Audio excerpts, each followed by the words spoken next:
and I end the game pretty much shortly afterwards.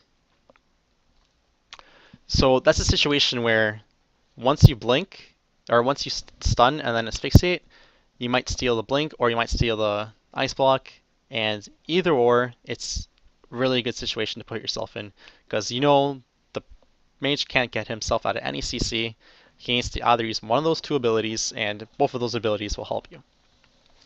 Now, here's a situation where in my 3v3 comp, which I love to run, it's called Ketsura Cleave, it's with an elemental shaman, myself, and a monk. I'm on the druid the entire time because this is LSD. No one likes playing as an LSD, and what I end up seeing here is the lock is in our face using fear a lot of the time. So what I end up doing is I end up gripping him away. I grip him once again, so my partners that were over here end up getting gripped away, and they end up getting put in less CC. And this is something that everyone should utilize because your healers don't like getting CC'd a lot of the time, and it's a monk, so they're like one of the most susceptible healers to CC. Whatever you can do to stop your healer from getting CC'd or your DPS from being in trouble, because there's a DPS that's in your face, you have to do as much as possible to stop that. So switch to that DPS, apply as much damage on him rather, and really get him away from your partners. This is more so in any rot comp, so LEDK or Shadow Cleave.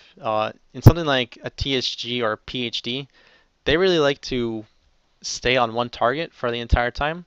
The PhD might make some switches here and there, but for the most part, they're tunneling one thing. So it's really up to them to be offensive. But with a comp that's defensive like this, you need to make sure that you can live as long as possible, and this is one of the ways that you can do so. Now, in the same game, I ended up stealing NS clone, and I got really lucky with this NS clone, I'm not gonna lie. But I ended up using the NS clone that I stolen in a very useful way. So I end up very luckily stealing the NS clone. So I stolen the clone, and right after I steal the clone, the shaman uses Ascendance. So I end up cloning the shaman by myself, get the trinket, and right after I have the trinket, I stun him. So by myself, I pretty much negated all of his Ascendance. And then right afterwards, my monk rather uses his ring of frost or his ring of peace, and it probably could have silenced him if he tried to cast another thing. And because so much time was spent CCing the shaman and we didn't have to worry about lining the ascendants at all, we can stay as offensive as possible on the druid and lock him out during his regrowth and finish the game just like that. So when you're playing against the best players, what you might want to say to yourself is, "Oh my God, I can't win! I can't win! I can't! There's no way I can't win! I'm just gonna choke." That's not the case. When you can believe that you can actually beat the best, you can beat the best. So here's a situation where I'm playing as Jamili playing as Fire Mage, Jake Notes on his Resto Druid, and WizK, who's probably one of the best Shadow Priests in the game right now. And what I end up doing is I end up stealing I end up cloning the Druid Cyclone when it probably would have made a world of a difference. So I end up going on the Druid, stunning him. My pet was right up here, and as you see, the clone is being casted. So as my pet was running up to hit the mage, it got into the line of the Druid, and right as he's casting Cyclone, he ends up getting kicked by my pet right there. And I just turned a CC chain because my mage, I'm pretty sure was polyed actually. He would have gotten cloned after the poly, and right after the poly, the clone, and then that probably could have done a tremendous amount of pressure. But because I kicked the cyclone, I ended up stopping a lot of CC from happening onto my monk, and we ended up actually winning this game. This is a very hard comp for us to play too. So the fact that we actually ended up winning by trying really hard was really satisfying. And now, so here's another situation where when you steal Frostjaw, the Frostjaw doesn't actually DR with your stun. And this is another situation where a class that doesn't actually have that much CC on paper, ends up having a lot of CC. And as you see here, I'm targeting the mushroom. What this does is when you use Soul Reaper on a mushroom, this actually puts a Soul Reaper debuff on you, which gives you 50% haste, and this dramatically increases your rune speed.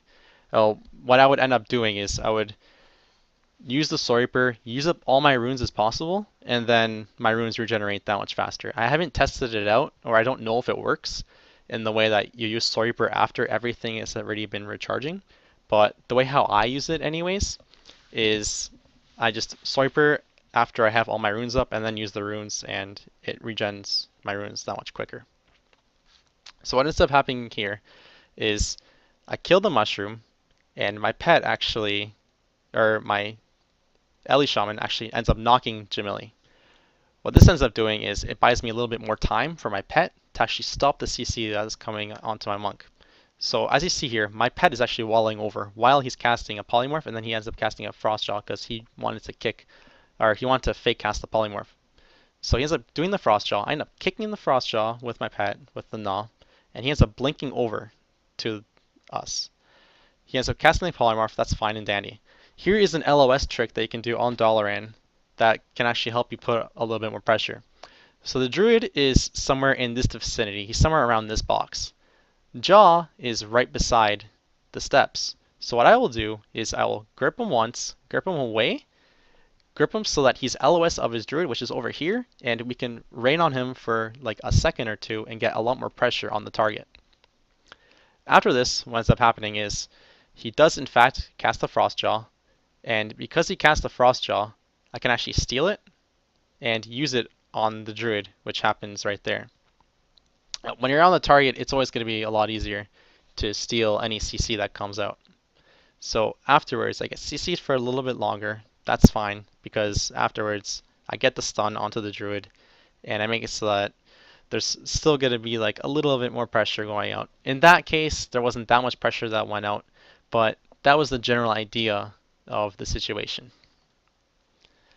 So that pretty much gives you a little bit like of the tricks they can do when you are doing an arena. And so what I'm going to be showing you right now is the RBG tricks. Now, when it comes with the RBG tricks, I'm going to tell you what spec you should go in each BG and kind of what your role is in each of the battlegrounds. So here we have a GILNEAS. A GILNEAS is a team fight oriented map. What I would recommend is either going dual wield Frost, because PhilDK has recently been going dual wield Frost, and it's proven very good in the spinning department and the damage department.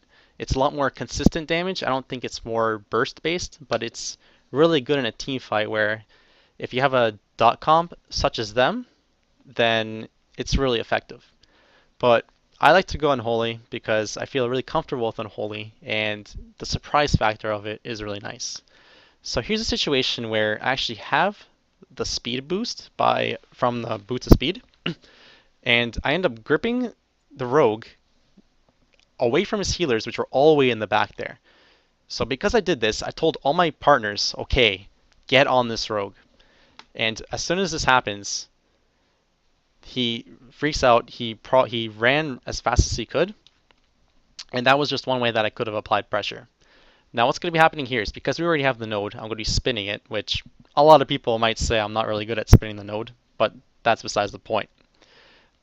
So I'm going to be spinning the node, and I'm going to call for Zaryu for a Ring of Frost, which at the beginning of this game wasn't really done that well, but by the end of it we actually got a lot of Ring of Frosts. So I'm going to call for a Ring of Frost for Zaryu. I'm going to grip everyone into the ring, although I didn't get everyone into the ring because they're a little bit away from the Ring of Frost. That's the general idea of what I was trying to do. And shortly afterwards, because the Ring of Frost is still there, I'm going to grip in any stragglers that didn't get rung. So I see that Elite didn't get rung, and another healer. So what I'm going to do is I'm going to find Elite, I'm going to grip him. The second after the Ring of Frost fades, he actually gets Ring of Frosted, which is really fortunate for me. And I noticed that a priority target who was Slip and Slide, round 3 rather, he actually had about 200 plus CCs this game. So he was a very high priority target. Because I told you that all his healers were in this vicinity, they were really far overextended, and Slip and Slide was at the position he was, I told my team to go on to slip inside. And this is where the surprise factor comes in, because unholy damage is really slow and steady, and it doesn't really happen right away. So what I'm going to do is I'm going to go on slip inside. I'm going to throw like one necro, my dots, a soul reaper, throw in all my necros, and we end up killing him right then and there. And that's a situation where you got to look out for your surroundings, find whether there's a target that is overextended, and go on that target, converge. Other than that, because it's a team fight oriented map, you kind of want your designated leaders in that department. So as a DK, a lot of people find that DKs are the target callers, but in our group, what ends up working for us is we have our rogue, our mage, and our shadow priest calling the targets. And these are the best three targets. These are the best three people to call the targets because they are the most bursty and they can coordinate the best. So the best comp in fives right now is shadow priest, rogue, mage, and that's that way for a reason. They can go on a target and instantly melt it with their smoke bomb and then throw all their huge bursts onto the target. And that's essentially how our group works. I'm not going to say that works for you, but for us, I'm kind of just giving like a little bit of like the off targets and kind of hitting what I can while still spinning the node, because DKs have the best spin potential along with warriors. Shamans are good in that department too, but for the most part, it's DKs and warriors. Now, here's a situation where everybody loves me on EOTS, and my teammates, specifically Jordan, says that I win the game for them. And here's why.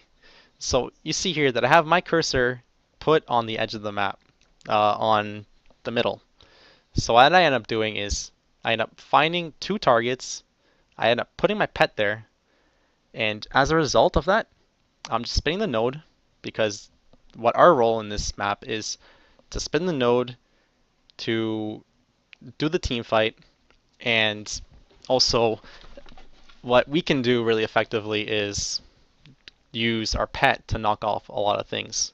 So over here, there's a spot where you can actually knock the pet or knock the person off the map. And then on the horde side, there's another spot as well over here. And then on the alliance side, you can use the entire edge up until MT to knock the people off. And then use this little like slope, and there's like a spot right here. Also the fourth location rather. But here is a location at mid that you can utilize to kind of get people off the flag, and shortly afterwards get the flag. In our situation, we were actually fortunate enough for them not to spin the flag, spin the node Smexen, but we were actually able to spin the node long enough, and because they didn't notice, we actually ended up getting the flag. But here's a situation where you can use this idea to get the flag if you hadn't already gotten the flag. So my pet is over here. I'm going to put my pet, as you see, over here with my move 2 macro, and I'm going to grip in the priest and the rogue.